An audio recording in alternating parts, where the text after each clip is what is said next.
Lost Springs, Wyoming. The smallest town in America. I don't know if that's actually true. I passed a little rundown sign outside of Cheyenne advertising it. Or, not really advertising it, I guess. Proudly proclaiming it. There's nothing really to advertise. According to the sign at the town's edge, the population of Lost Springs is 5. And as far as I've been able to tell, the population is now down to 0. I'm not sure why I wanted to come here. I thought... This is gonna sound fucking stupid, but seeing that sign and thinking of a tiny town with a tiny population made me think of my miniatures. Like, Lost Springs would be a tiny dollhouse set. I mean, with a name like Lost Springs, you know? It's not like that, really. It's one road, obviously. There's a post office and store and a bar. And to be clear, the post office and store are one building. The bar is on the other side of the street. There's a few other buildings, but I can't tell what they are. I did go into the bar, and I guess it should come as no surprise that their liquor selection was not particularly impressive.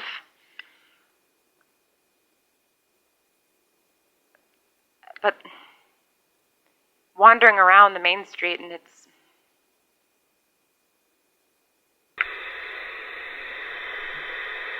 I don't know. The weather is turning. Makes sense, I guess, now that we're in the final days of October. It isn't raining or anything, but... Well, maybe I'm a little suspicious of gray-green skies now.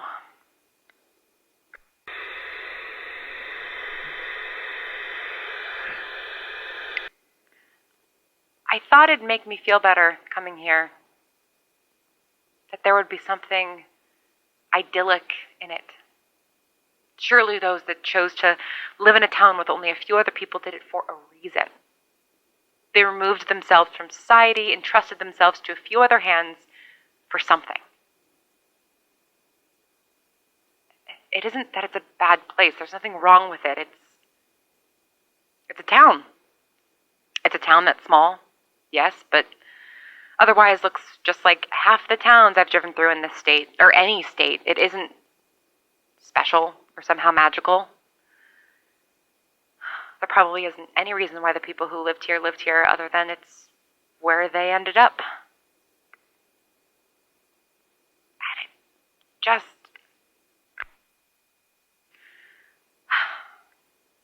This is really it, isn't it? We're it. You, me, Harry. We're all that's left. How is that possible?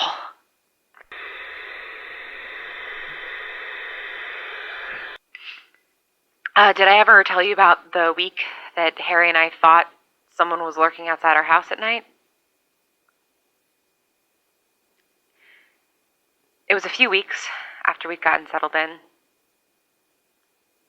We hadn't seen anyone else in months, but at that time that was by design.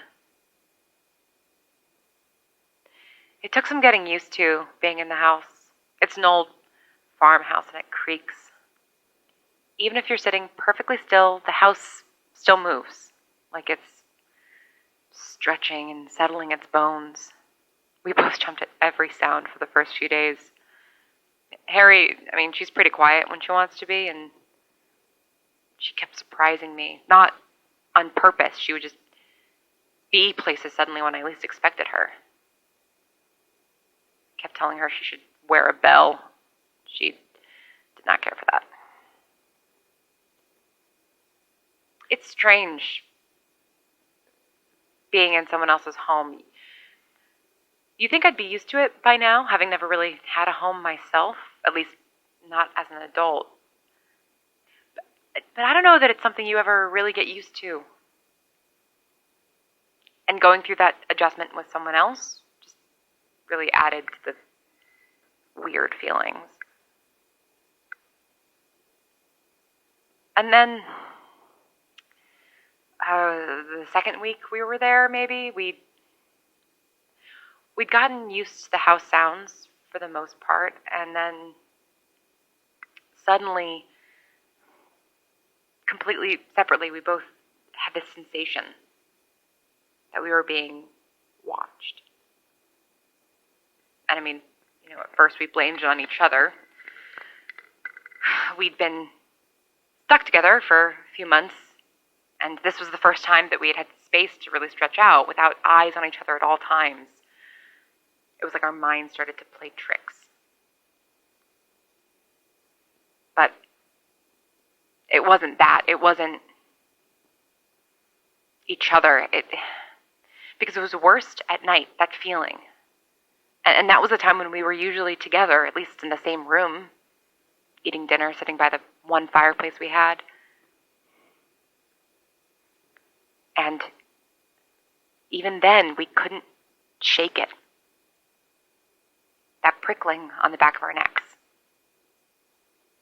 Harry would stand by the window for hours, just looking out in the backyard, eyes going over and over the tree line, waiting for something to show itself, waiting for the whites of someone's eyes to appear in the dark.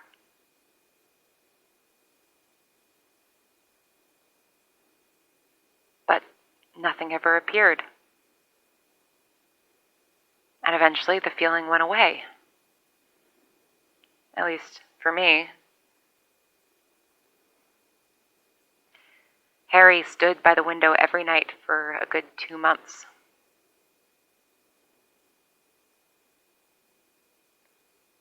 That's a little bit how I feel now. In this empty, tiny town. I feel like somebody's watching.